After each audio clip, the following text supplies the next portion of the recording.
નમસ્કાર. આજે નવજીવન ન્યૂઝની ટીમ આવી પહોંચી છે વીછિયા, કે જ્યાં આગળ કોળી ઠાકોર સમાજનું મહાસંમેલન યોજાવા જઈ રહ્યું છે અને અહીંયા આગળ અંદાજિત 1 લાખ લોકો ભેગા થવાની શક્યતા છે.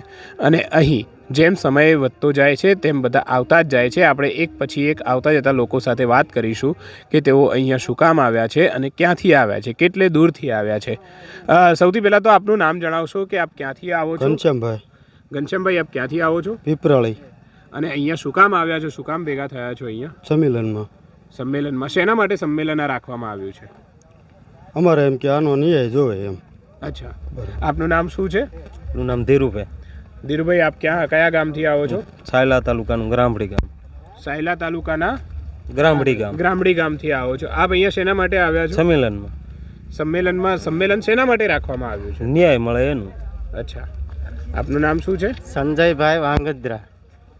આ કોળી સમાજ ભેગો થાય, આમાં કોઈ રાજકારણ છે નહીં, બરાબર? આ તો સંમેલન છે, કોળી સમાજ ભેગો થાય એ માટે, સમજ્યા?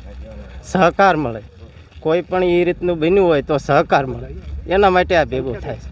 કોઈ આમાં રાજકારણની વાત નહીં થાય, સમજ્યા?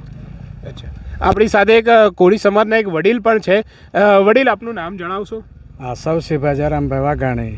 કયા ગામથી આવો છો? નવા ગામથી આવો છો. આપ અહીંયા શેના માટે આવ્યા છો? આપણે કોળી સમાજ માટે. શું માંગણીઓ છે આપની? આપણી માંગણી કે સમાજ સંગઠિત રહે એ માટે, અને સાથે રહે અને બધા સંગઠિત રહે અને કોઈ સમાજ વિખવાદ ન કરે, આ માટે આવ્યા છીએ અમે. આપણી સાથે અહીંયા જેમ સમય જતો જાય છે એમ મારા મિત્ર આસિફને વિનંતી કરીશ કે વિઝ્યુઅલ્સ બતાવે કે લોકો આવી જ રહ્યા છે. અહીંયા પાર્કિંગની ને વગેરે વ્યવસ્થા અહીંયા આગળ સારી એવી કરવામાં આવી છે.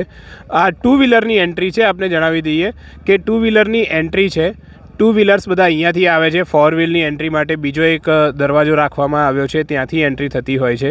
અહીં નાના બાળકો પણ આવ્યા છે, અહીં મહિલાઓ પણ ખાસા એવા પ્રમાણમાં આવેલી છે. કાકા, આપ કયા ગામથી આવો છો? પાટિયાવાય. આપનું નામ શું છે? અમરસિંહભાઈ. આપ અહીંયા શેના માટે આવ્યા છો? આ મીટિંગમાં. તમારી માંગણીઓ શું છે? માંગણી તો ઘનશ્યામભાઈ ન્યાય મળે. ઘનશ્યામભાઈને ન્યાય મળે એના માટે તમે ભેગા થયા છો. હજી કેટલા લોકો આવશે તમારા અંદાજે? માણસો તો આવે જ ને, પાર જ ન રહે. ગુજરાતમાં તમારા સમાજની વસ્તી કેટલી છે? એ તો બહુ અભણ સૌ, બહુ ખ્યાલ ન હોય. 45-50% કહેવાય. 45-50%. હા. એટલે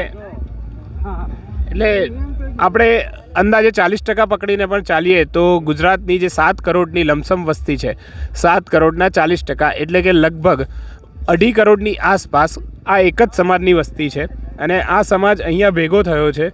અહીંયા એક સમાજનું મહાસંમેલન રાખવામાં આવ્યું છે. ક્યાંથી આવો છો? સરવા ગામથી આવી. શું નામ છે આપનું?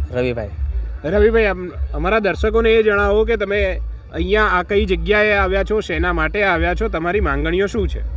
અમે આવ્યા સિવાય વિછીને આગળ અહીંયા સ્કૂલ છે એની બાજુમાં વાડીમાં. શેના માટે ભેગા થયા છો? અમારા સમાજને ન્યાય અપાવવાનો છે. આ જે 84 લોકો નિર્દોષ છે ને એની ઉપર ખોટો કેસ દાખલ કર્યો છે, એ પરત પાછો ખેંચે એ માટે બધા અહીંયા ભેગા થયા છે. અમે કોળી સમાજના ભાઈઓ.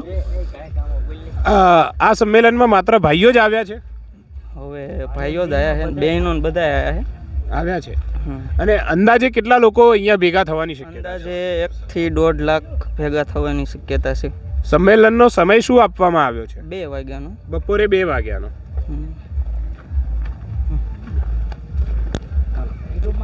કાકા, તમારું નામ શું છે? મારું નામ વેલાભાઈ છે. કયા ગામથી આવો છો? આવું છું સાયલા તાલુકાનું ગામ નોલી, રામગઢથી આવો છો. તમે અહીંયા શેના માટે આવ્યા છો? મેં આ મહાસંમેલનમાં આવ્યા છો. મહાસંમેલન શેના માટે રાખવામાં આવ્યું છે? તમારી માંગણીઓ શું છે? માંગણીઓ અમારે એકતા થવી જોઈએ સમાજનું. વૈષ્ણવજન તો તેને કહીએ જે પીડ પરાઈ.